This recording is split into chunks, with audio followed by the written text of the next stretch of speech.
Itu sih yang. Dan itu lu belum bisa menyelesaikan secara logis ilmiah, nggak bisa tuh ya? Itu Nggak ada jalur pemikiran logisnya tuh. misteri kenapa dia hilang ya. Heeh. Itu gue masih mungkin yang lebih bisa menjelaskan nih secara ininya ya, apa namanya, yang ahli di Gunung Semeru tuh mungkin bisa menjelaskan secara logis gitu bang. Oke. Dan lu belum pernah ngobrol sama ahlinya itu, belum pernah ya? Belum kesampaian lah ya? Belum. Tapi intinya pada saat itu kan pencarian itu tidak menemukan jasadnya di mana gitu. Justru di ketika pencarian mau ditutup gitu ya. Heeh. Karena udah frustasi nih temennya nih si Arif. Heeh. Main jelangkung malam-malam sama yang nyari-nyari juga. Terus? Nah yang masuk justru temen yang hilang.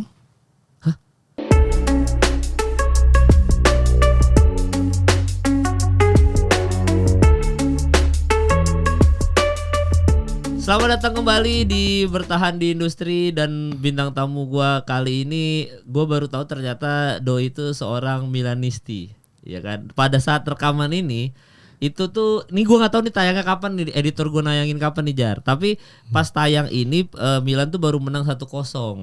Giroud jadi kiper. Itu lucu banget sih cuplikannya. Lucu banget ya. Parah. Terus itu bisa kena lagi. Iya bisa kena, itu bisa gol juga loh. Dia itu kalau misalkan Giroud nggak nahan, kan banyak yang meme-nya sekarang Giroud lebih baik daripada Onana kan. Apalah Onana itulah apa sih? Udah kiper Inter, kiper MU. Tapi Pioli gimana sih bang? Nah iya, aduh, lu benci nggak sama Pioli? Maksudnya lu kalau lu pribadi as a Milanisti puas atau lu pengen ganti pelatih? Kalau lu pribadi? Kalau sekarang ya itu kayak strategi-strategi yang dia pakai, terus formasi-formasinya itu kayak agak kok gini yang dipakai gitu ya. Dia tuh Pioli tuh gini, kalau kita lihat itu dia tuh nggak terlalu banyak trik lah, nggak terlalu banyak strategi apa-apa di formasinya dia. Dia juga perubahan formasi paling 4-3-1-2, 4-3-2-1 gitu-gitu dong, yang nggak yang signifikan. Polanya pun ketebak gitu, main Leao kalau dulu gitu kan, pokoknya sayap. Kalau lu lihat Pioli itu nggak, ya possession menang, kita selalu menang possession, tapi larinya selalu ke Theo, Leao, abis itu pokoknya sayap. Makanya musim lalu kita tuh jelek banget Jar, karena kita salah makers. Nggak, maksudnya cuma Leao dong di kiri kan. Nah sekarang kan jual Tonali, kita punya banyak backup sayap, bahkan penggantinya pun sama bagusnya kayak Leao secara speed ya. Makanya sekarang tuh kalau musuh itu ngelawan kita, apalagi Inter tuh tahu banget, Simeone Inzaghi tuh tahu banget kalau kelemahan kita itu adalah kita terlalu sering main sayap. Makanya kita kalah terus soal Inter, anjing emang. Itu udah kebaca banget sih, apalagi kalau Inter ya. Iya, parah. Kebaca. Nah yang kayaknya orang-orang Milanisti ini pada kesel.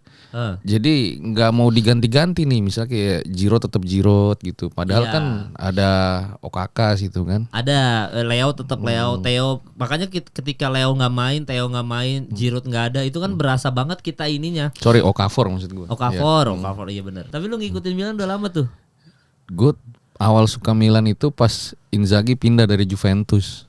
Oh, berarti 2000-an Shevchenko itu. Gue masih SD tuh. Gue inget banget waktu itu masuk champion kan, final tuh. Gue nobar tuh sama temen gue tuh, ya, SD Liverpool tuh ya. Waktu itu lagi lawan Juve. Oh yang 2003. Iya. Terus? Ya udah dari situ tuh awal gue suka kan. Tadinya gue suka Juventus bang, cuman karena Ancelotti sama Inzaghi pindah, gue pindah ke Milan waktu itu. Jadi sampai sekarang deh. Oh tadinya lu Juventus ya? Tadinya Juventus. Berarti lu ngefans sama satu orang, Inzaghi ini sama awalnya. Pelatihnya tadinya. Oke. Si Ancelotti itu. Terus pindah kan? Pindah. Pernah dilatih ya? Ancelotti pernah latih Juventus ya? Pernah. Dipecat tuh waktu itu kan. Oke, gue lupa tuh kalau Juventus. Oke, terus habis itu Inzaghi pindah ke Milan kan? Pindah ke Milan. Kan tadi Del Piero Inzaghi kan? Iya. Pindah ke Milan, eranya Shevchenko kakak tuh. Wah itu gila sih. Nah, lu pindah tim tuh di situ tuh. Iya bener. Baru mulai suka. Umur berapa itu Jar? Zaman SD tuh bang. SD kelas 5-6 gitu ya? Iya 4-5-6 gitu lah. Lu umur berapa Jar emang sekarang Jar? Sekarang masih 30 sih bang. 30 pas? 31? Baru-baru 30 lah. Iya berarti 30 pas ya. Gua kan tolnya 33 gua. Lu 33 ya? 33. Ya gua di bawah lu lah. Iya makanya fansnya Milan. Kalau lu agak 27-26 pasti Aneh lu ya? Liverpool. Kayak Manchester City dong gitu kan pasti gitu. Oh gitu. Dari situ lu suka Milan. Dan berarti lu abis itu ikut era kejayaannya Milan sampai era dropnya pun lu ngikutin berarti. Iya itu parah sih, nyesek banget tuh. Yang abis Ibrahimovic Scudetto. Tapi di situ gue agak kecewa bang, karena jagoan gue kan Pato tuh. Oh iya Pato. Cuman kan pas zamannya Allegri nggak kepake tuh. Iya sempat karena gimana ya Pato tuh isunya tuh ya gitu-gitulah, maksudnya dia gampang, dia kan cedera juga kan, gampang cedera. Terus habis itu ya nggak tahu mungkin nggak masuk aja sama ininya kali. Dan lu suka banget sama Pato di era itu. Di era itu. Oke. Jadi kan kita mikirnya wah ini kayak apa namanya golden boy lah. Iya, iya, Jadi iya. penerusnya Kakak gitu kan. Kita Iya, udah rindu tuh kayak gitu kan. Iya. Belinya mahal nih, jarang-jarang beli mahal kan Milan kan. Akhirnya malah nggak kepake waktu itu. Yang Iya. dipakai malah Robinho. Malah Robinho, dan itu abis itu Pato karirnya langsung hancur abis Parah Allegri. sampai hari ini sih parah sih. Iya padahal itu salah satu calon legend kita harusnya ya. Iya, dia waktu itu bisa kalau nggak jadi sama Neymar bareng tuh. Oh iya kan, Iya kan, soalnya dulu kan. Brazil ya. Gila loh dulu bang tuh Pato tuh. Gila emang secara skill Pato kita akui emang oke sih. Cuma kalau pemain favorit lu sepanjang masa AC Milan apa? Berarti Jar. Favorit gue sepanjang masa ya. Iya. Wah ini banyak sih bang. Tapi Heeh. nggak ada yang ngalahin Inzaghi sih bang. Kalau Itu Inzaghi. istilahnya gini ya. Dia itu orang yang tepat ada di saat yang tepat gitu. Iya, right man on the right place gitu-gitu. Iya bang, lu bayangin bisa jebol gawang Munchen berapa kali kan. Itu gue jadi Oliver kan kesel loh. Gue dijebol sama gini. Maksudnya gue lu inget gak sih yang dia mau nendang gitu terus kagak nendang tapi nendangnya ke atas. Iya. Terus jatuhnya ke kepalanya gitu loh. Terus sundul lagi, gol lagi. Emang aneh golnya tuh nggak ada yang gimana ya, golnya tuh bukan yang kayak kita lihat Nistelrooy, bukan yang kita lihat Shevchenko gol-gol indah gitu kan. Ini golnya tuh gol-gol ajaib semua, dan kalau sekarang mungkin kalau ada VAR udah pasti nggak gol semua. Sumpah lu bingung gak? Dan dia selalu Iya, gol-gol iya. tuh di momen-momen penting loh. Ya, beberapa yang final-final dia nyetak gol tuh. Ada Gila yang loh. 2-1, kita menang 2-1 itu lawan siapa ya, Liverpool kalau nggak salah. Yang setelah yang 2007 kan Iya, dia nyetak Liverpool. gol. Dua Dia gol, nyetak kan. gol tuh. Inzaghi, nah itu krusial tuh. Dan golnya kepentok lagi kan. Iya. Satu itu. Iya, makanya dia kalau di timnas Itali dia jarang banget jadi starting line up kan. Jarang tuh dia tuh. Kita tuh pasti kalau nggak depannya tuh Del Piero atau enggak lebih ke kayak Luca Toni. Iya, Luca Toni. Maksudnya kan kalau Inzaghi ini udah spesialis krusial nih. Gitu. Lu kalau timnas pegang siapa lu? Dulu Itali.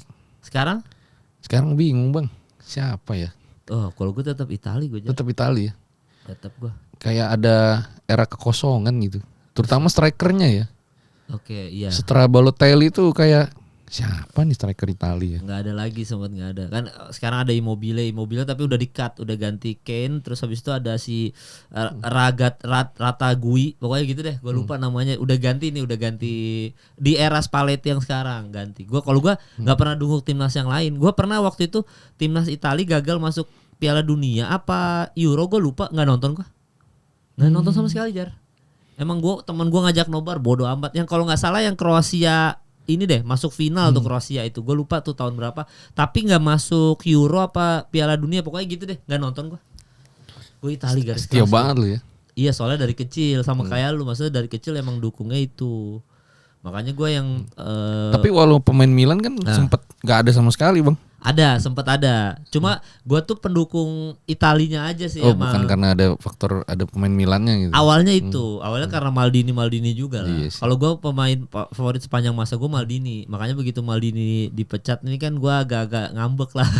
Sempat nggak mau Sama sih, nonton. kecewa sih itu gue juga. Iya, cuma gue dari situ gue emang dukungnya udah Itali terus aja, mau ada pemain Milan ataupun tidak, gue tetap dukung Itali. Tetap dukung gua. Nah itu kan berarti kan lu di era itu tuh dari kecil aja lu nontonnya bola terus ya? Bola. Bola terus. Nah lu jadi YouTuber pertama kali kapan? Pas kelas gua sama Jovi itu yang lu bilang tadi. Jadi temen-temen dulu gue sempat ikut kelasnya Bang Kemal sama Jovi. Kelas itu apa ya? Kelas apa ya? Ngajar ini. Oh, gua tahu. Iya, itu. Aduh, lupa gua. Iya, tahu gua berdua sama Jovi kan. Iya. Cara jadi YouTuber sukses kalau nggak salah bang. berat sekali temanya. Tapi emang itu. Oh, itu ada salah satunya ada lu itu ya? Gua pesertanya. Gue datang hari Sabtu tuh. Ya benar. Rame kan itu lumayan lah. Iya, kita sebat-sebat di bawah, inget nggak lu Bang? Iya, soalnya bahas NBA gue sempet sama Jovi. Masih ada fotonya tuh. Ntar coba gue kasih ya. Iya boleh ntar ditayangin editor gue. Jadi waktu itu kita ngerokok di bawah dan kita sempet bahas. Gue sama Jovi rekaman NBA abis itu bentaran. Oh di situ. Lu ingat nggak ilmu yang saya sampaikan dan Jovi Alda Lopez sampaikan masih melekat di kepala lu, Jar? Gue tuh yang melekat banget lu berdua ya. Iya. Yang itu sih Bang, YouTube lebih dari TV boom itu sih Bang. Jelas itu pesta pora meriah. Sekarang ada anak pejabat negara aniaya itu pacarnya saya jadikan masukkan lagu gue tuh masuk di segala lini. Anak pejabat negara suka bikin huru hara. Iya. Legend langsung viral di TikTok sama Instagram udah 1 juta views, gila. Lagu makanya kadang-kadang kan bikin lagu tuh kayak YouTube lebih dari TV, kayak kita kayak tulis kayak bercanda kan, tapi tiba-tiba anjing jadi beneran gitu. Dulu sahabat sekarang jadi bangsat, kayak jadi bener. jadi kayak omongan kita anak pejabat negara suka bikin huru hara, kayak kata-kata itu selalu dipakai di setiap, maksudnya sampai sekarang tuh masih dipakai orang gitu. Dan itu yang lu nyangkut, masa itu doang anjing. Yang kelas itu inget nggak ada yang nyangkut nggak waktu di kelas itu? Wah, udah lupa sih Bang. Udah lupa ya? Kayaknya lu banyak ngasih teori-teori dah. Iya, gue kadang-kadang suka ngasih banyak teori. Dan itu di situ lu belum jadi YouTubers tuh. Udah, cuman gue tuh itu kan hampir 4 tahun tuh gak ada yang nonton YouTube gue. Horor udah. Gue ada beberapa playlist, salah satunya ya horor. Oke, apa aja tuh playlistnya tuh yang lu bikin? Jadi waktu itu gue bikin short movie gitu. Oke. Kan panjang nih, ribet kan. Iya. Terus bikin horor sama bikin sejarah juga waktu itu. Ada ngomongin sejarah. Ada yang masih bertahan nih 2 nih. Horor sama sejarah. Sejarah tuh berarti maksudnya bahas Presiden Soekarno gitu-gitu. Iya, bener. Indonesia apa umum? Ada luar negeri Lebih juga? banyak Indonesia sih. Lebih banyak Indonesia. Iya, jadi dari zaman kuliah tuh gue suka bahas tentang sejarah-sejarah Indonesia gitu Bang. Zaman Orde Lama, Orde Baru. Nah gue merasa bahwa kan kita tahu juga nih bahas kayak ginian kayaknya seru deh. Akhirnya kita angkat. Kemarin juga gue baru ngundang Ibu Amelia Yani ya, anaknya Jenderal Ahmad Yani tuh di podcast gue gitu. Nah itu berawal dari penasaran gitu. Penasaran kita cari-cari sendiri gitu kan, bukunya, teori-teorinya. Sampai akhirnya kita punya satu kesimpulan, coba deh kita undang gitu. Oke. Jadi kita karena saking penasaran gitu, ternyata banyak juga yang penasaran gitu. Sama sejarah ya? Sama sejarah, khususnya di era-era itu ya, Orde Lama, Orde Baru tuh. Itu kan masa-masa krusial sebenarnya Bang. Ya, dan lu ngulik banget sejarah era-era itu ya? Suka sih gitu. Lu ke Lubang Buaya udah berarti? 330 SPKI apa kuburan itu? Kalau ke Lubang Buayanya belum, tapi yang gua telusuri itu teori-teorinya, teori-teori PKI itu yang berkembang tuh. Apa tuh teori-teori yang berkembang? Jadi kan kalau zaman dulu itu kan cuman ada satu teori ya dari pemerintah aja yang mengatakan kalau PKI ada di balik tahun 65 gitu. Oke. Ini boleh tayang kan? Lu udah nayangin kan? Udah nayangin sih gua. Oh udah aman. Oke. Gua kira ada yang lu ya terus enggak apa-apa. Terus akhirnya setelah itu kan muncul banyak teori. Setelah udah reformasi kan. Kalau searching di Google aja banyak tuh, ada yang bilang jangan-jangan dalangnya itu Soehartonya sendiri gitu. Terus kan ada yang bilang ada CIA di baliknya gitu kan. Nah, itu yang akhirnya ini jadi yang bener yang mana gitu kan. Jadi kalau lagi ngobrol aja itu kita sama teman-teman itu kadang gitu Bang, bahas itu politik gitu. Nah, makanya kadang gue suka dicengin kalau lagi di tongkrongan. Ini dia yang keluar jalur nih, bahas hantu nih gitu. Cuman gue punya argumen lah. Jadi horor sama politik tuh ada persamaannya. Jadi horor itu akan menyeramkan ketika jump scare-nya datang. Sedangkan politik itu akan menyeramkan ketika kebijakannya itu diketok palu gitu. Ada tuh korelasinya tuh. Ya oke juga tuh. Oke juga tuh. Terus. Gitu sih. Nah, akhirnya teori-teori itu sampai gue nemu bukunya Profesor Salim Said. Anjing lu baca sampai Salim Said ya? Bener, akhirnya waktu itu udah gue undang juga tapi tahun lalu tuh. Oke. Tentang siapa sih ini dalang dari G30S gitu. Itu Akhirnya? di kulik-kulik lah gitu Bang. Nah makanya itu yang akhirnya coba deh nih dari rasa penasaran gua gitu. Coba milenial nih dengerin nih yang gue bahas sama orangnya langsung gitu, saksi sejarahnya gitu. Dan jawaban beliau apa tuh? Jadi dalangnya siapa? G30S. Menurut beliau ini ya, menurut Jadi tidak semisterius itu gitu. Kalau dilihat dulu ada kayak filenya gitu dari Tiongkok apa Cina gitu ya saat itu ya. Oke. Sebelum tragedi itu meletus dan itu ada di bukunya Salim Said gitu. Oke. Dan jadi siapa? Maksudnya kalau dalangnya tuh jadi siapa? Kalau menurut Salim Said gitu, menurut beliau ini? Jadi ada diduga ya, ada agen ganda di situ. Makanya banyak terjadi kebingungan lah. Sebenarnya nih, gimana sih apa yang terjadi gitu? Karena nggak pada bingung saat itu Bang. Agen ganda tuh dari pihak Soeharto apa pihak yang CIA? Enggak, yang ikut pada malam itu ternyata ada agen ganda gitu. Yang menculik. Iya, yang ikut di malam 30 September itu. Oke. Jadi dia nggak jelas nih sebenarnya dia tuh bekerjanya untuk siapa gitu. Jadi ini ya ibaratnya sampai sekarang ini itu yang belum kebongkar. Betul, tapi tidak semisterius itu. Kalau udah baca waktu itu ada deh Bang di bukunya Salim Said, lu baca deh. Oke. Ya soalnya memang gue belum baca bukunya beliau ini sih, gue belum baca. Jadi dan gue tidak terlalu, maksudnya untuk sejarah G30 SPKI sendiri, gue nggak yang segitu maksudnya nggak segitu dalamnya ngebedah itu sejarah itu. Gue bahkan sekarang aja gue kan akhir-akhir ini sering bahas politik juga kan. Gue juga bahas politik sejauh ini apa yang ibaratnya tuh apa yang lagi terjadi dan apa yang bikin gue resah aja Jar.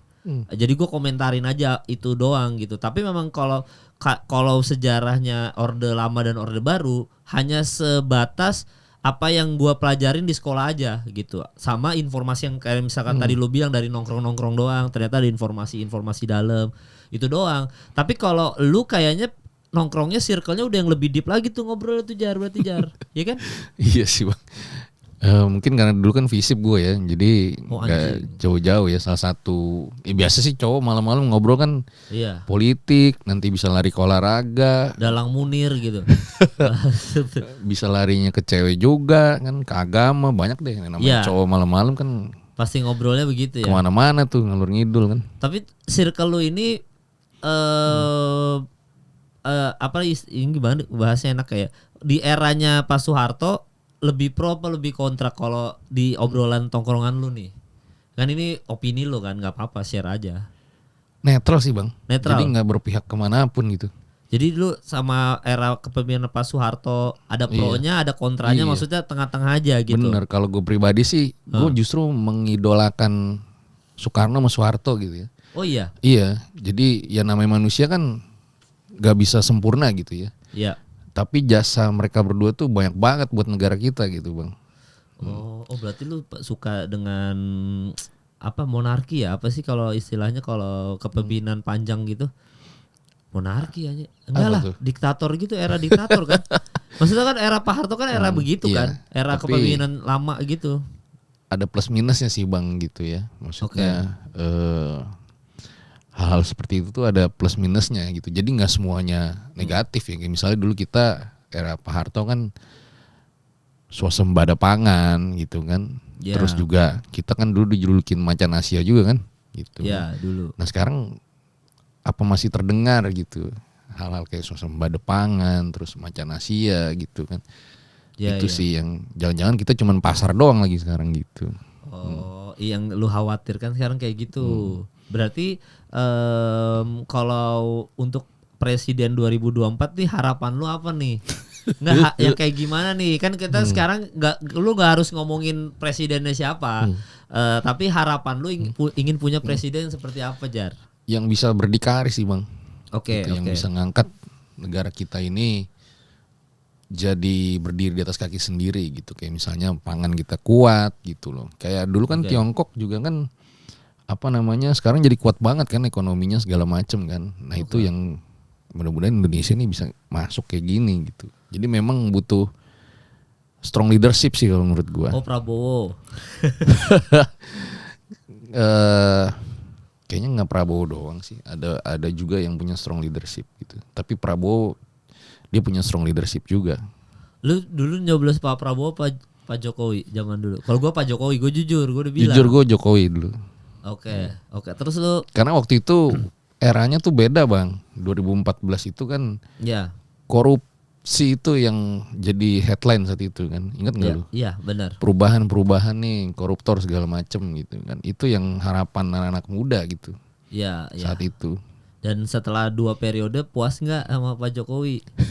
Gue sering banget kalau lu dan nyinggung gue sering banget ngobrol itu ke semua tamu gue yang datang ke sini. Ya pengennya sih ada perubahan yang lebih baik lah.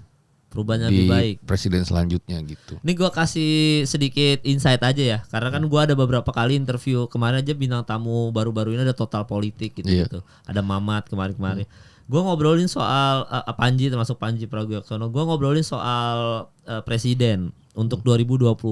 Gue selalu nanya soal gimana Pak Jokowi, lu puas atau enggak. Beberapa orang bilang kalau kayak Mamat pun sebenarnya Pak Jokowi tidak begitu mengecewakan. Karena Pak Jokowi itu di tengah kepemimpinan beliau bertemu dengan pandemi yang dimana mungkin itu cukup krusial, tapi alhamdulillah ekonomi kita bertahan. Berarti kan sebenarnya secara nggak langsung Pak Jokowi itu tidak gagal banget secara pembangunan. Oke deh, pembangunan walaupun sering banyak yang dibahas pembangunan apa buat orang kaya apa segala macam itu doang.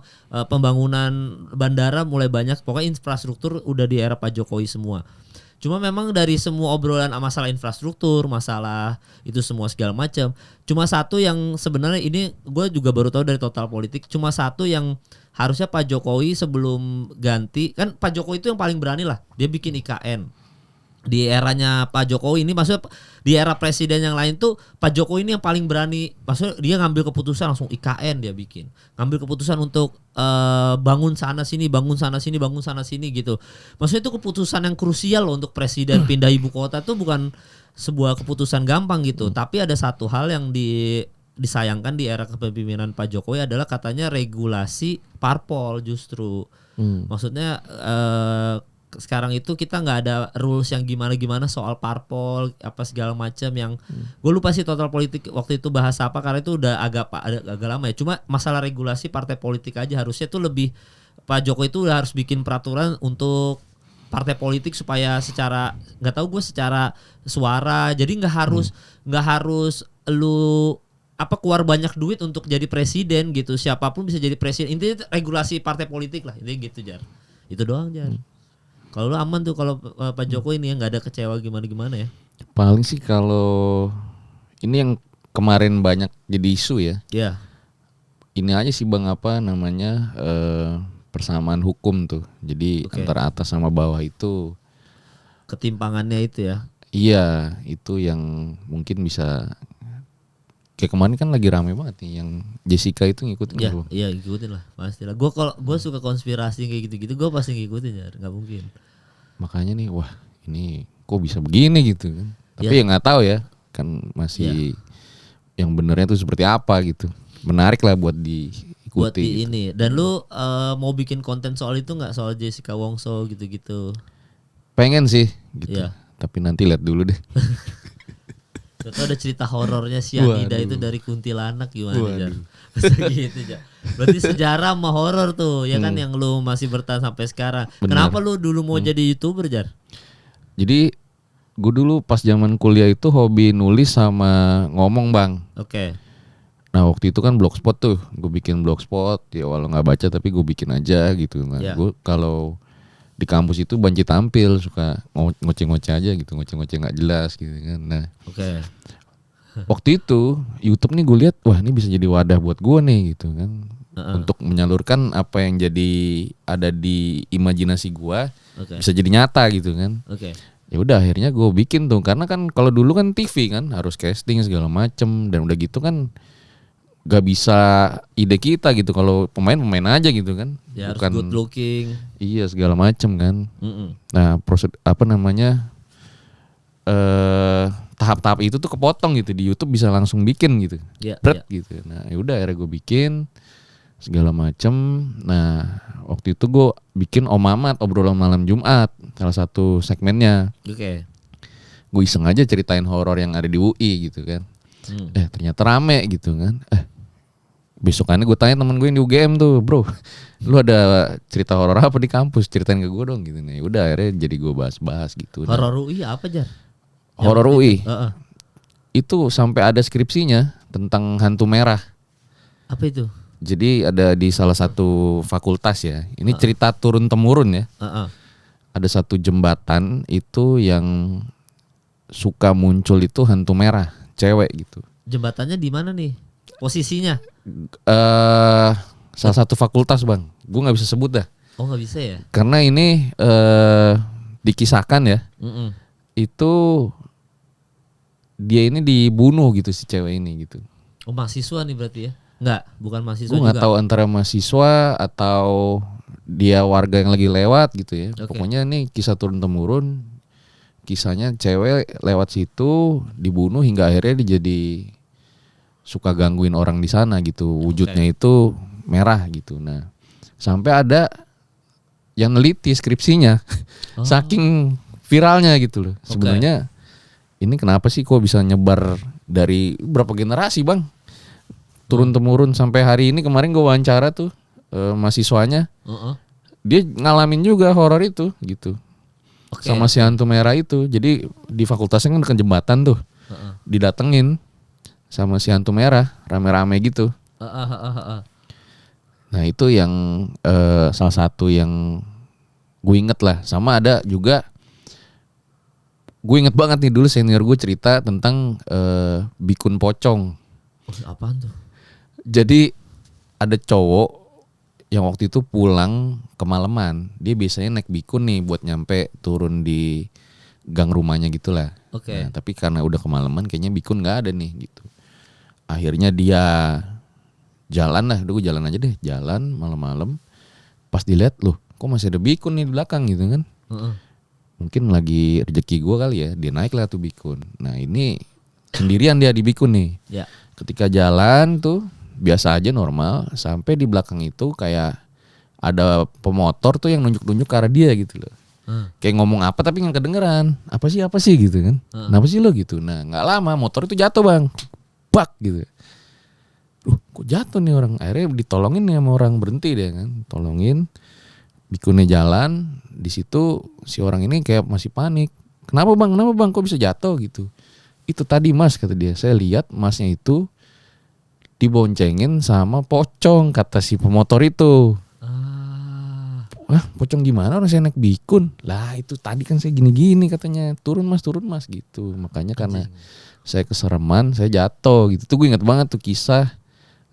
Waktu gue lagi di Takor tuh kantin Visip ya. Lagi dicerita-ceritain kayak gitu. Nah dan itu ini yang udah urban legend nih ya ceritain. Iya itu yang gue ceritain gitu. Tapi balik lagi ya. Ketika ceritanya turun temurun kan kita nggak tahu keaslian itu seperti apa gitu kan. Iya. Tapi itu menariknya ketika memang ceritanya udah turun temurun, jangan-jangan ini jadi folklore gitu kan. Ya udah jadi folklore gitu ya. Iya. Cerita rakyat diwariskan secara turun temurun gitu bang. Dan akhirnya ternyata si hantu merah tuh tadi lu cerita masih ada sampai sekarang ya ternyata. Iya kemarin aja gue baru wawancara mahasiswanya tuh bang. Kenapa dia bilang ada masalah apa nih? Digangguin apa dia? Jadi waktu itu dia lagi mau buat apa namanya event gitulah di kampusnya sampai kemalaman gitu. Nah intinya sih gue agak lupa ceritanya ya. Tapi intinya si hantu merah itu dilihat sama orang-orang yang ada di situ malam itu. Jadi mereka akhirnya pulang lagi gitu bang. Hantu merah ini dia cuma nampakin diri aja berarti ya, nggak yang ganggu kita banget gitu. Itu yang dia ya. Mungkin kalau sama orang-orang lain bisa beda-beda pengalamannya ya.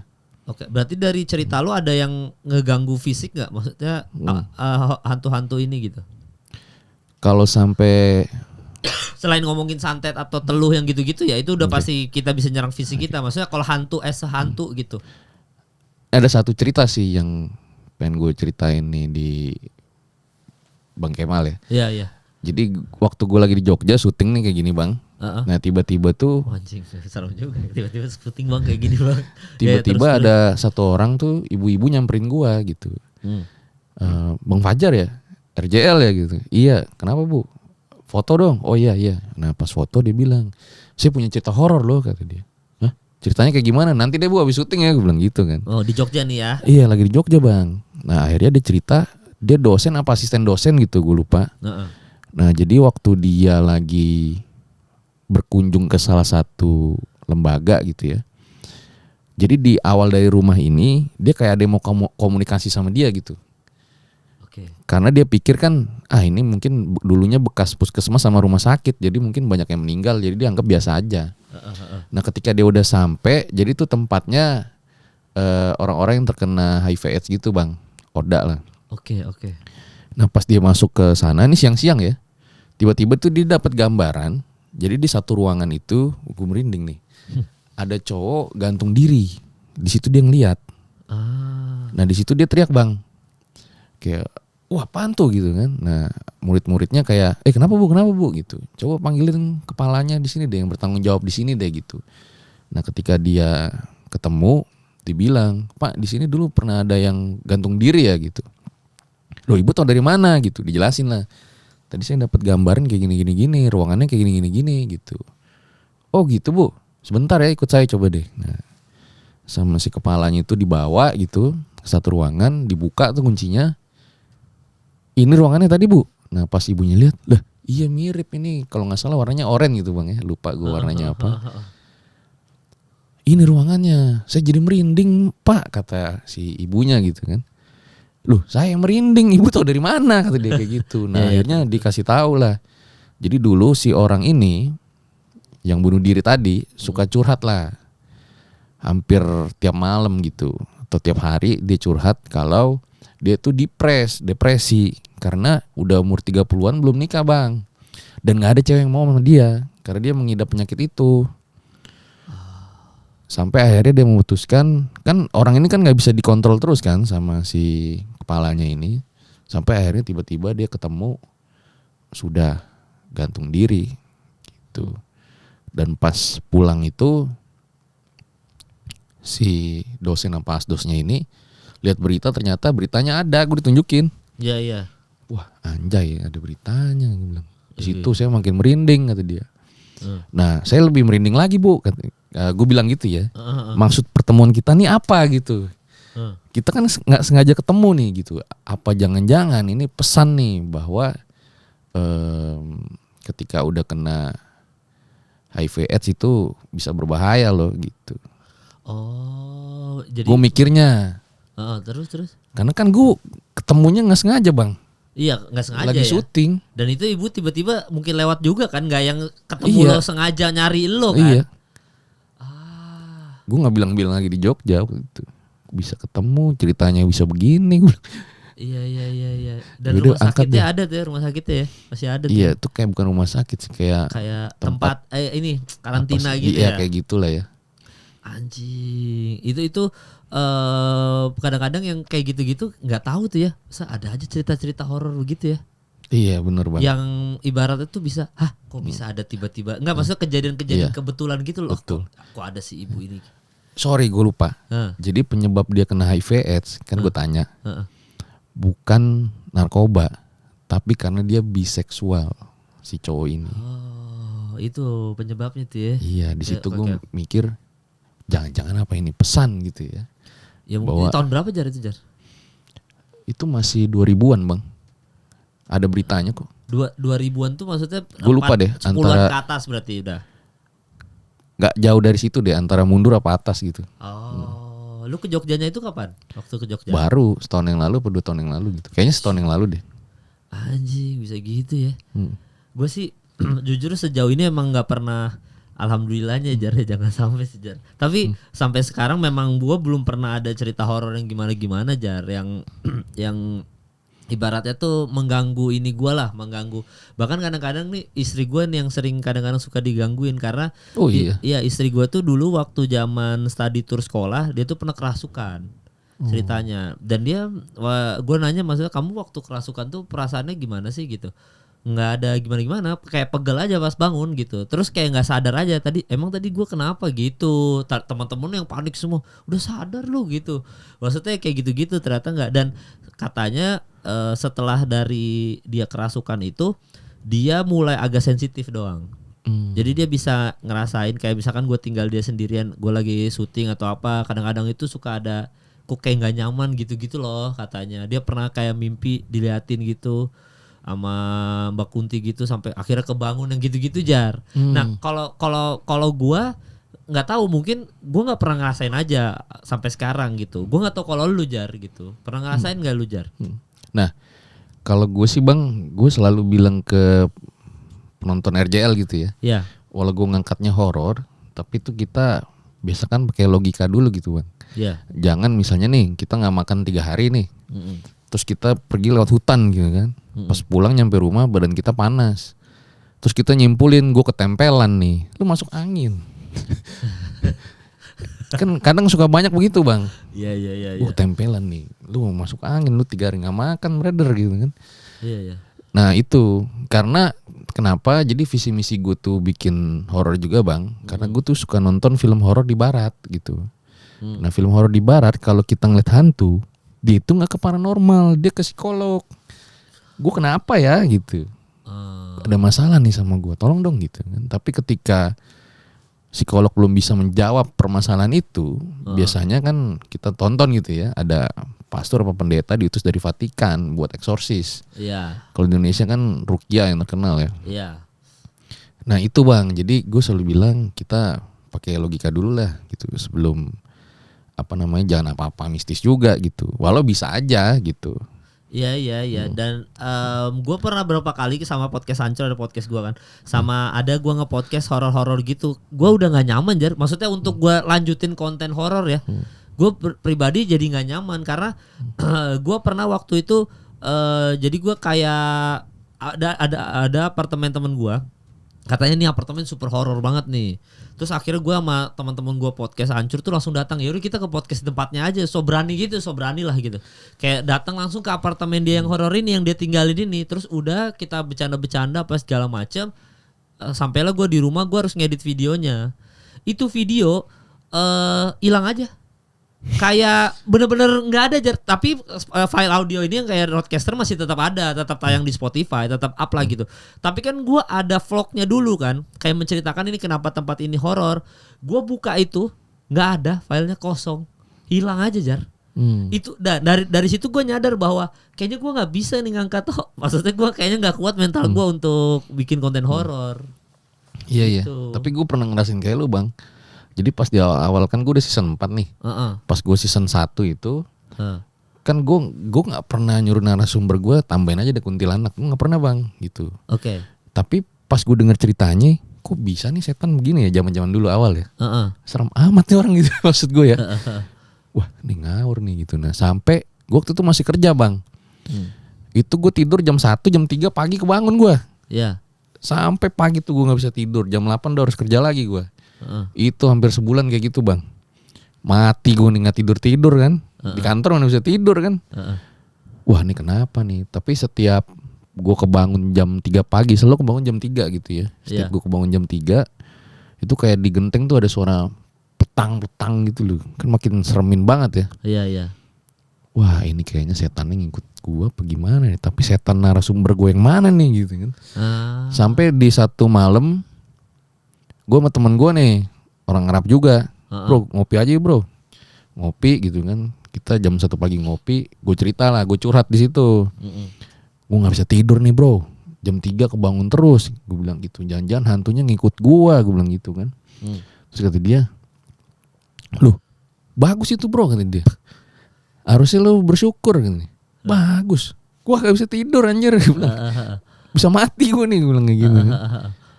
Nah kan namanya orang Arab ya, ente nih harusnya bersyukur gitu dia. Jarang orang kayak ente dibilang kayak gitu kan. Wah emang kenapa gue bilang. Itu tandanya Allah pengen ketemu, sholat tahajud, dibilang kayak gitu bang. Oh pesannya gitu, pesan terus, moral ya. Di situ, bener juga lo ya. kenapa gue malah mikir otak gue ke arah situ gitu. Akhirnya sejak saat itu bang, kalau jam 3 gue bangun, udah gue selalu tahajud, ngapain gue pikir horor. Iya Malah juga. jadi dapat banyak manfaat buat diri gue ya. Jadi ibadah. Iya juga ya. Iya juga benar-benar. Makanya langsung dari situ jadi berpikir positive thinking terus. Iya, karena kan kita tahu nih, pas kita cari tahu kan manfaat tahajud, banyak banget kan. Iya. Dan ternyata nggak banyak orang yang selalu bangun jam 3 gitu kan. Iya. Udah tahajud aja. Pada pusing. Udah pada kepikiran suara apa nih gitu ya. Gue gak kuat mental gue jujur Jar. Maksud gue kayak yang indikasi yang aneh dulu waktu gue pernah bikin podcast di lantai 38 tuh tempat gue. Waktu itu ada teman gue komika juga namanya Ramet Ababil. Nah Ramet ini orangnya memang rada sensitif juga sama begituan. Maksudnya dia kayak bisa ngerasa apa segala macam. Waktu itu kita ngebahas tentang horor gitu. Anak-anak pulang, Ramet pulang. Pas pulang itu pertama kejadiannya Dias dulu tuh, ada teman gue Dias Danar, dia tuh lagi video call sama anaknya. Terus anaknya ngomong kayak, "Pak, itu ada orang di belakang siapa?" gitu. Terus pas lihat enggak ada siapa-siapa. Abis itu udah tuh dia kayak selewat itu aja. Nah, abis itu gue sama kayak lu kejadiannya. Jadi gue tengah malam jam 2 jam 3 gitu kayak ada suaranya itu suara kayak jauh gitu, kayak gitu. Pokoknya suara jauh lah gitu. Terus gue kebangun kayak ini orang sebelah ya apa gimana, pokoknya kebangun lah gitu. Abis itu udah gue pendem, gue lanjut tidur segala macam. Besoknya gue ceritain, anjing abis kalau sama Ramit gue ada suara. Ternyata anak-anak punya kejadian aneh juga tuh setelah itu tuh. Nah terus abis itu gue nanya Ramit, gue kok tiba-tiba kayak dengar suara kayak jauh gitu. Terus Ramit si anjing ngomong, "Bang, itu berarti dia deket foto lu." Bang, langsung kayak anjing lu. Gak lagi lah gue kolek sama lu anjing. Langsung gitu Jar. Gitu maksudnya ada ya, gue nggak kuat akhirnya mental untuk gue ngelanjutin konten horor karena gue jadi kerasa aja di gue kepikiran gitu. Lu bisa kuat tuh, mental lu hebat juga. Itu sih bang, karena horor viewersnya banyak ya, jadi duit AdSense cukup menutup ketakutan lu. Tapi sama itu, karena di awal-awal kan kita juga mencari tahu ya, maksudnya fenomena jin ini seperti apa sih gitu. Iya. Jadi memang jin itu kan istilahnya dia akan selalu datang menyesatkan manusia gitu bang. Iya. Nah ketika misalnya memang ya ini bukannya kita pencitraan gitu ya. Tapi kalau lagi berani gitu bang. Tapi kalau lagi down nih, down juga gitu. Paham gak maksud gue? Iya. Misalnya kita ada fenomena nih, gue pernah lihat lagi naik gunung. Pernah itu, jadi pas gue pulang dari ekor mata gue itu, gue ngelihat ada sosok cewek pakai baju putih gitu. Iya. Lagi berani. Baru dicari-cari sama teman gue gitu kan. Udah dateng nih gitu. Tapi gue ketawa, biasa aja tuh, maghrib gue turun. Biasa aja. Nah pas di bawah tuh, pas teman gue cewek yang kesurupan tuh, baru gue panik tuh di situ karena serem banget bang. Maksudnya, jadi jiper tuh gue di situ karena di hutan tuh. Kita tapi posisi udah di mobil ya. Oke. Itu mobil tuh sampai pas turun tuh kan sendirian tuh ya di hutan tuh. Tiba-tiba bunyi begitu bang. Ternyata ada kayu nyangkut kan, bisa begitu, pas banget ya. Kita turun, terus di situ ada yang dengar suara motor RX King gitu ya. Treng. Dia sampai lompat tuh. Padahal nggak ada suara apa-apa. Gue tanya kan, lu ngapain lompat? Ada suara RX King. Mana orang gue nggak denger, gue bilang. Nah itu sampai seserem itu gitu. Nah cuman pas udah nyampe bawah kan udah rame tuh di pom bensin. Nah gue lihat si cewek ini emang aneh gitu loh. Kayak misalnya dia ke mobil gitu nunjuk. Ada cewek di dalam mobil nih bilang gitu kan. Ini posisi jam 9 atau jam 10 malam gitu bang, pulang dari naik gunung. Cewek gimana kan, ceweknya lu doang gitu kan. Itu ada cewek dalam mobil, dia bilang kayak gitu. Nggak ngomong apa-apaan bang, kayak lagi ngobrol nih. Tiba-tiba ditanya apa, jawabnya begitu. Ada cewek dalam mobil gitu kan. Kita sholat dulu gitu kan. Sholat. Situ gue bacain tuh Anas, Al-Falaq, Ayat Kursi, Al-Ikhlas ya. Setannya pergi lah gitu kan. Nah pas duduk itu ditawarin minum apa nggak mau. Cuma bilang gitu, ada cewek dalam mobil gitu. Masih begitu? Wah mati nih, kesurupan kan nih bocah ya. Gue bilang sama teman gue tuh, bro, lu bacain lah kayaknya kesurupan nih cewek. Udah akhirnya kita turun tuh, tapi formasi berubah jadi gue nyetir tuh. Oke. Nah pas gue nyetir itu di belakang tuh udah gak kondusif suasana katanya, karena dia balik ke belakang mulu, ada yang ngikutin kita loh gitu, kayak nggak jelas gitu loh. Udah akhirnya gue mau minggirin mobil bang, gue daripada ngeri kan kenapa gitu. Ada villa gue berhenti, gue ke dalam nyari satpamnya, sampai ujung nggak ada satpamnya bang. Wah ini villa berhantu gimana? Gue muter balik kan, nah, hantunya mungkin banyak nih di sini nih. Gue muter balik, di situ mobil gue kena trotoar tuh. Wah ini setan nyusahin nih gitu kan. Jadi baret bang. Udah deh kita baca net kursi aja deh. Sambil jalan kita baca net kursi di situ. Nah si cewek itu tiba-tiba kayak panas gitu bang. Setelah kita rame-rame baca net kursi nih. Nah di situ gue mikir, loh kok hebat juga gue gitu kan. Bisa begini gitu kan. Nah karena gue ngeri ya. Takutnya bukan hantunya ya. Takutnya kenapa-kenapa dalam perjalanan. Ya. Karena kan nggak kondusif. Kita berhenti di warung. Nah pas berhenti di warung, jadi kita udah ada satu warung, bang yang bisa nyembuhin orang surupan mana yang di bawah tuh pas tuh warung Pak Haji katanya gitu kan. Oh yaudah kita ke warung Pak Haji deh. Warung Pak Haji berhenti di situ. Tanya Pak Haji ini di mana? Kebetulan ada orangnya di situ. Ya udah langsung dibacain. Nah bocah-bocah pada ngumpul di situ. Kesurupan di mobil nih. Udah langsung udah nggak sadar gitu nih. Nah di mobil, cewek. Iya. Nah, terus. Ya udah akhirnya, wah konten nih gue videoin tuh bang. Karena rame di mobil gue kan. Ada tuh. Buat bukti kan. Nah, akhirnya kata si Pak Hajinya, hantunya udah hilang di tikungan sana, teritorialnya udah beda katanya. Udah aman kok. Oh jadi ngikutnya cuma sampai situ dong ya. Dari lu turun hutan tadi ya? Apa bener. Dari hutan tadi itu masih sampai di tikungan tuh. Karena tutorial, teritorialnya cuma di situ aja iya, tuh. menurut dia ya. Oh. Gitu. Nah, berarti mitos-mitos yang sebenarnya bener itu apa aja soal horor kayak tadi kita soal kalau kerasukan jadi jauh lebih sensitif, kalau ada ini bacain ayat kursi. Terus habis itu kalau misalkan apa tadi ya cewek lebih gampang kerasukan apalagi kalau lagi menstruasi gitu kan. Itu tuh mitos-mitos yang bener nih yang mana, yang salah yang mana Jar sejauh ini Jar? Nah kalau mitos itu menarik nih bang kalau kita bahas mitos ya. Gitu. Kayak misalnya kan kita sering dengar lah gitu. Di hutan ini angker lu, jangan ngapa-ngapain gitu. Sering dengar gak sih lu bang? Ya, okay. Lu jangan masuk hutan ini nih, nanti bisa diculik jin misalnya. Oke. Jadi sebetulnya itu kalau sudah beberapa generasi gitu ya diwariskan gitu, itu jatuhnya sih masuknya ke folklore bang. Gitu. Ternyata ada motifnya juga gitu. Misalnya kita telusuri nih. Jadi hutan itu jangankan orang mau masuk gitu loh. Jangankan orang mau ngambil harta kekayaan di hutannya gitu loh. Mau masuk aja dia takut gitu bang. Karena ditakutin cerita tadi. Iya, jadi sebetulnya kadang ada nilai positifnya juga gitu. Jangan-jangan nih tujuan dibuat di cerita ini tujuannya agar kelestarian hutan yang dibilang angker diculik jin ini bisa terjaga gitu. Tapi memang harus ditelusurin tuh asal usulnya tuh seperti apa gitu. Tapi ini beda ya. Kalau konteks jin kan ilmunya tuh ilmu agama kebanyakan ya bang. Iya. Kalau ini kan jatuhnya coba kita cari tahu nih asal usul mitos ini seperti apa sih gitu bang. Oke. Gitu sih. Berarti kalau yang mitos yang apa ibaratnya yang benar itu jadi apa aja? Misalkan apa ya istilahnya ya? Kalau yang tadi kayak cewek lebih gampang kesurupan kalau menstruasi jangan ke hutan gitu-gitu benar. Jangan tuh.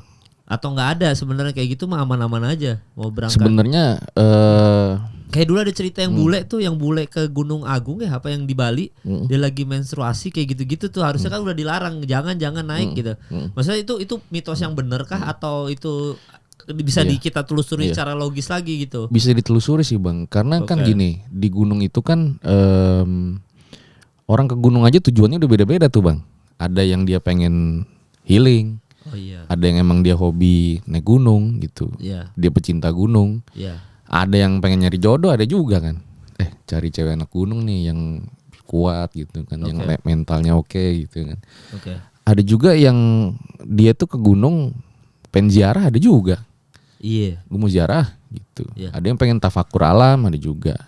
Nah bahkan zaman dulu ya, itu kan gunung itu jadi ada juga yang jadi tempat suci juga gitu. Oke. Makanya kan kadang gue pernah tuh ke Gunung Batur gitu. Buat yang lagi hate dilarang melintasi kawasan ini gitu. Karena kan balik lagi kepercayaan atau budaya yang ada di sana kan beda-beda bang.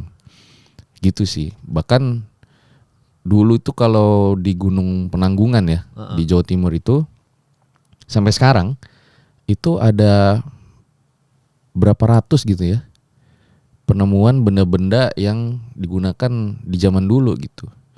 Kayak misalnya salah satu benda untuk kayak bukan melakukan ritual ya, kayak berdoa di zamannya gitu loh. Oke. Jadi itu sih bang yang kayak gitu-gitu tuh gak bisa sama di satu tempat gitu. Beda-beda Jadi ini beda-beda. tradisi ya. Nah harus ditelusuri itu seperti apa gitu. Kalau yang kopi pahit Jar, misalkan kalau kerasukan ternyata minum kopi pahit jadi manis surut. Yang kayak KKN gitu kan. Yang KKN Desa Penari gitu kan. Itu benar tuh. Cerita maksudnya dari lu narasumber lu itu cerita valid ya tuh. Tapi gue pernah juga ada narasumber ya. Dia minta kopi panas dong gitu. Mendidih dibikinin di teko kan. Masih panas tuh. Ngebul gitu. Oh ini kopi panas ya, saya minum ya. Bang masih mendidih, jangan ini. Gak apa-apa. Wah anji sakti beneran nih orang. Bibirnya gak melepuh loh. Ada gitu-gitu ya, ada tuh ya. Nggak, soalnya kan katanya kopi pahit tuh kalau orang yang lagi di ketempelan atau digangguin gitu, kalau minum kopi pahit tuh kayak lahap banget gitu. Iya. Itu beda-beda bang. Jadi misalnya gini aja deh. Kita contoh. Misalnya gue ngeliat kuntilanak. Iya. Ih di belakang Bang Kemal ada kuntilanak, gue lihat gitu kan. Sosoknya baju putih, mukanya berdarah-darah gitu. Ya. Nah gue dateng nih ke psikolog misalnya. Lu kayaknya kecapean deh gitu. Jadi lu halusinasi gitu. Misalnya gue dateng nih ke Pak Ustadz gitu kan. Oh bisa jadi memang ada jinnya gitu. Tapi kita telusuri dulu ya gitu. Jangan-jangan emang kamu kecapean apa gimana. Tapi bisa jadi ada faktor jinnya gitu. Atau gue salah lihat gitu. Jangan-jangan di belakang lu misalnya nih ya bang, ada nenek lu gitu kan. Gue liatnya, gue bilang kuntilanak gitu kan. Bisa jadi kan. Nah dari situ aja satu case tuh cuman sesimpel lihat kuntilanak aja. Kalau kita datang ke orang yang beda, penjelasannya beda tuh bang. Oh itu ya. Gitu sih bang. Makanya lu sejauh ini masih bisa ngerjain ini konten karena masih bisa berpikir yang ke arah situ ya. Bener. Oh ini mungkin yang tadi lu bilang kalau kebangun jam 3 pagi, oh mungkin ini ya dibangunin sholat tahajud. Jadi maksudnya masih bisa dari satu kasus, enggak, gue masih bisa mungkin kalau gue ke Pak Ustadz ke psikolog gini-gini beda penjelasan, jadi masih bisa logis gitu. Bener. Jadi itu sih pengennya gue memang ketika ada fenomena misteri, kita bahasnya yang logis dulu gitu loh. Kenapa sih gitu? Kayak misalnya nih bang, kan lu dari Kalimantan nih ya. Iya. Sebenarnya kuntilanak itu asal usulnya dari Pontianak bang. Pernah dengar nggak lu? Pernah dengar lah. Iya kan? Makanya namanya Pontianak kan. Iya ada kan? anak, iya tahu itu urban legend, udah cerita turun temurun. Pernah ikut festival meriamnya nggak bang? Di mana di Pontianak ya kan? Nggak pernah, soalnya gue Kalimantan Timur. Oh, Kalimantan Timur ya? Samarinda itu beda provinsi udah. Emang kenapa kalau meriam itu? Nah jadi ini ada penelitiannya loh bang. Oh ada penelitiannya. Iya. Kenapa? Jadi diteliti sama orang Jerman nih. Jadi kuntilanak itu dikisahkan ya dulu Sultan Syarif itu pendiri kota Pontianak. Ketika dia pengen mendirikan kota Pontianak, dia itu kan nyebrangin Sungai Kapuas gitu ya. Iya. Nah di situ banyak hambatan, ada perompak, sama jadi ada yang ketawa melengking dari atas pohon gitu loh. Kayak gitu kan. Nah hambatan-hambatan itu ditembakin lah meriam sama dia gitu bang. Duar gitu kan. Nah akhirnya dia bisa menang lawan hambatan-hambatan itu, jadi bisa berdiri kota Pontianak gitu. Nah makanya sampai hari ini ada festival untuk memperingati berdirinya kota Pontianak dengan cara nembakin meriam tuh di tepi Sungai Kapuas. Salah satunya itu kuntilanak yang menghambat gitu bang. Bahkan waktu itu kan sempat pro kontra juga, ingin dirin patung kuntilanak di sana. Oh di Pontianak ya? Iya gitu. Tapi Malaysia sama Singapura tuh pernah bikin film Kalau nggak salah judulnya Revenge to Pontianak. Oke. Jadi kuntilanak tuh disebut Pontianak sama mereka. Jadi dia nggak manggilnya Pontianak. Iya. Tapi akhirnya turun lagi tuh ketika generasi-generasi selanjutnya gitu ya bang. Kenapa kuntilanak itu selalu dikisahkan cewek cantik pakai baju seksi gitu. Akhirnya dia diperkosa, hamil lalu dibunuh.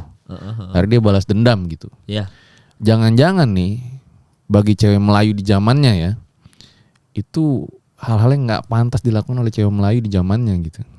Pakai baju seksi, terus ketawanya kikikan, cewek kok ketawanya kayak gitu kan? Mungkin tuh sering denger gitu kan bang. Sama juga si cowoknya nih, yang pikiran mesum, bengis gitu, udah kita perkosa kita bunuh, jangan nanti bisa jadi kuntilanak, bisa jadi di zamannya ya.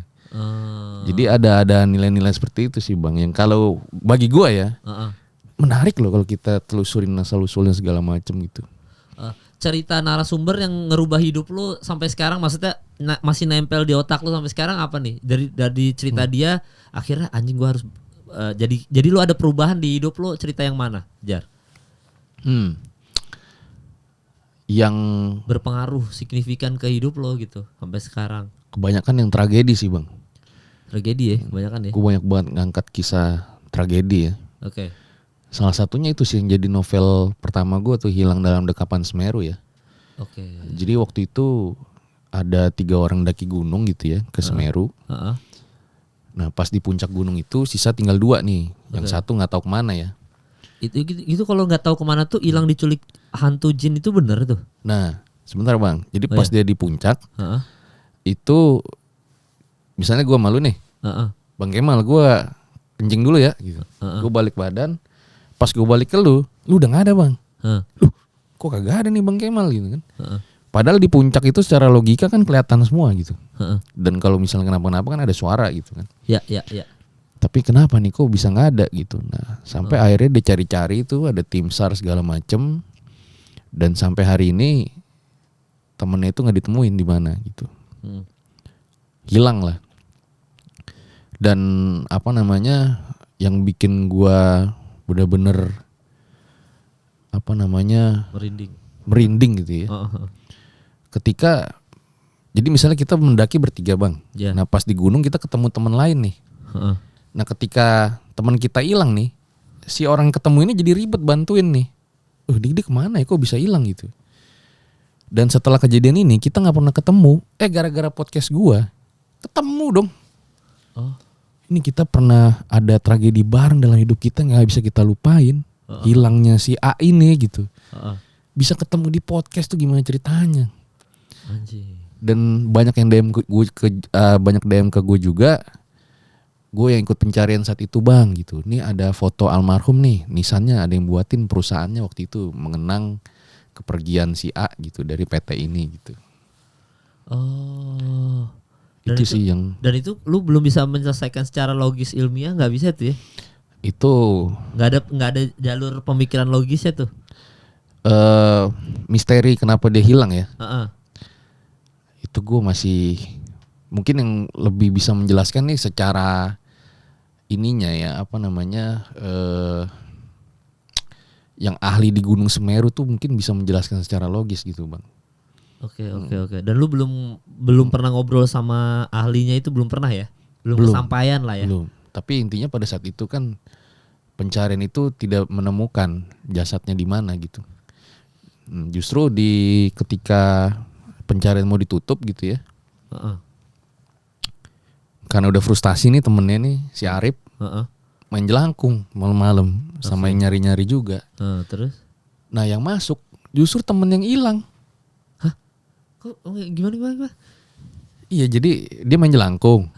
Terus ditanya namanya siapa gitu. Namanya temen yang hilang.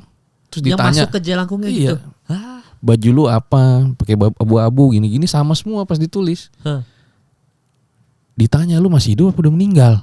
Ditulis 4 Januari 2002. Itu maksudnya minggu lalu, yang artinya udah meninggal gitu. Kalau lu udah meninggal, lu kasih tahu dong di mana gitu, jangan nyusahin kita nih, pencarian lama banget nggak ketemu. Diambilin peta, dicoret-coret, diuek-uek gitu.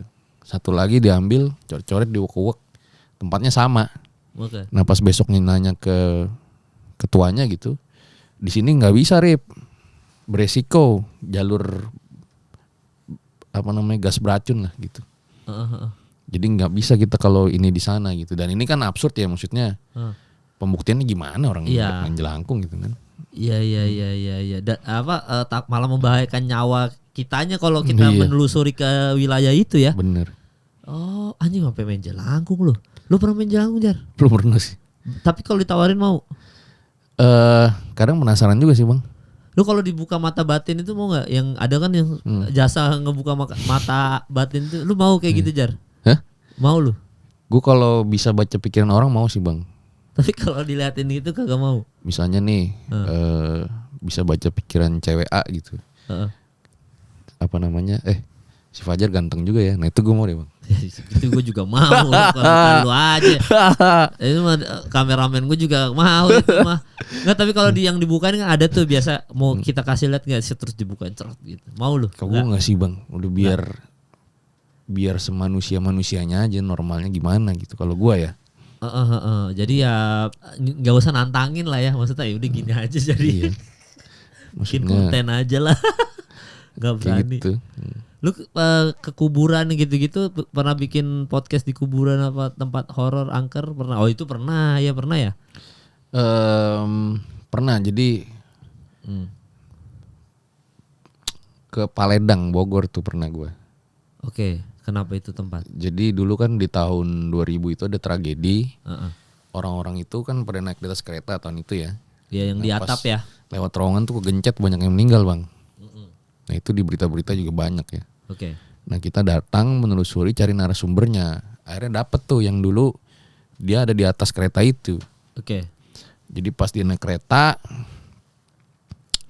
ini orang mau ke gunung ya, dia bawa gitar tuh di atas kereta, gue bingung dah. Gila, gue zaman dulu aja ngelihat ke atas gitu berani amat nih orang ya. Gue nggak berani, takut kesetrum gitu kan. Nah ceritanya dia jalan tuh sore dari Bogor ke Sukabumi ya. Nah sama teman-temannya di atas, tiba-tiba di depan tuh ada instruksi gitu, terowongan gitu. Loh kok terowongan? Padahal terowongannya masih jauh nih gitu. Jadi salah instruksi. Padahal itu talang air gitu loh. Airnya banyak yang kehantem di situ tuh. Aduh. Duak. Termasuk temen narasumber gua itu langsung meninggal di tempat katanya bang. Tapi masih dipegangin sama dia nih. Gitu pas itu banyak deh, ada beras tuh kemana-mana segala macem, ketimpuk gitu. Kewas lah situasi. Sampai pas udah mau ke terowongan, dia udah nggak bisa lagi megangin temennya nih. Sorry ya bro, dilepas. Nah dianya masuk ke bawah tuh. Gitu terus sampai temennya tuh setelah berhenti ya, kan dia sempat marah-marah tuh, nendang-nendang gitu kan, tolong keretanya berhenti gitu kan, ya kan masinisnya mana tahu gitu kan di depan gitu kan, nggak denger juga. Sampai pas kereta berhenti itu dia cek, ternyata temennya itu 4 yang meninggal saat itu, ada 1 yang masih hidup, pas di ambulan malah ngeluarin busa gitu, meninggal akhirnya. Aduh. Nah itu traumanya itu sampai berapa bulan. Lagi naik mobil aja kalau lewat terowongan tuh dia begini bang. Oh, apa kayak otomatis ya, gitu ya? Bener. Itu pengalaman yang sangat tidak bisa dia lupakan, dan untungnya kata dia sekarang udah gak ada yang bisa lagi naik kereta di atas kereta ya. Dan jangan sekali-sekali nyoba deh kata dia. Karena kalau udah nyawa yang hilang mau ngapain lagi gitu. Tapi berarti intinya apa Jar, sebelum udahan Jar, pesan moral untuk orang yang ibaratnya mungkin dia tidak dia mungkin skeptis atau mungkin sudah jatuhnya udah apatis sama hal-hal yang mistis gitu. Lu ada pesan gak untuk orang-orang yang kayak gitu? Oh ya kalau untuk yang apatis ya. Ya mungkin yang apatis deh. Tentu harus kita hargain sih bang, maksudnya kan orang harus punya pandangan ya. Tapi yang perlu kita ketahui adalah di dunia ini masih banyak misteri-misteri yang belum terpecahkan gitu. Ini gue bilang misteri ya, karena KBBI-nya kan misteri itu segala sesuatu yang masih teka-teki lah gitu. Nah jangan-jangan nih nanti ketika ilmu pengetahuan sudah bisa menjawab, jangan-jangan kita bisa ngelihat jin ada di sini nih. Dengan pengetahuan. Dengan ilmu pengetahuan. Ya mungkin nanti nggak tahu masanya kapan ya. Tapi mungkin bisa banget terjadi hal itu. Karena kan katanya ini dimensi lain segala macem kan udah pernah ada teori yang membahas tuh. Tapi belum kesampaian ya. Fisika kuantum kan. Iya, fisika kuantum. Iya pernah dengar kan? Pernah lah. N-man fisika kuantum. Jangan-jangan nih kita bisa ngelihat ada hal-hal lain yang selama ini kita nggak lihat nih di ruangan ini aja gitu. Ya dengan kecanggihan teknologi ya, akhirnya ya, pengetahuan dan teknologi. Ya lu kalau ngobrol sama guru gembul nyambung lu Jar, asli sumpah Jar. Gue emang sering ngobrol sama dia sih. Oh iya. Pernah konten nggak bareng? Pernah, waktu itu dia ceritain kisah misterinya tuh. Oh di konten lu? Iya. Oh iya, soalnya gue sama dia aja waktu bintang tamu gue buset ngomongin alien gitu Jar. Lu kalau ngomongin misteri sama dia bisa kayak, jadi gimana guru, misteri Antartika apa, dia nyambung banget ngomong, entah itu ngarang, entah itu dia memang baca, emang ada knowledge-nya apa segala macam, tapi dia bisa jelasin secara ilmiah yang lu tadi bilang gitu. Jadi makanya sekarang itu segala konspirasi ataupun yang horor, apalagi semenjak gue collab sama lu soal horor ini ya, gue jadi kayak bisa berpikir logis lah intinya. Kalau ada kejadian apa, coba kita telaah dulu nih, ini gimana nih, kalau kerasukan karena apa, tadi sebelumnya gimana ngelakuin hal apa, jadi bisa ditelusurin. Bener. Gitu ya kalau horor ya. Kalau gue sih gitu bang. Oke. Nah berarti tips bertahan di industri apa nih dari lu nih Jar? Kalau dari gue sih paling itu sih bang, apa namanya? Kita harus ningkatin pengetahuan kita gitu. Oke. Misalnya komedi atau horor atau apapun itu ya. Nah semakin kita meningkatkan pengetahuan gitu, maka kan kualitas itu harapannya bisa terjaga gitu bang. Nah ketika kualitas ini bisa terjaga, ya itu mungkin yang dimau sama penonton kita gitu.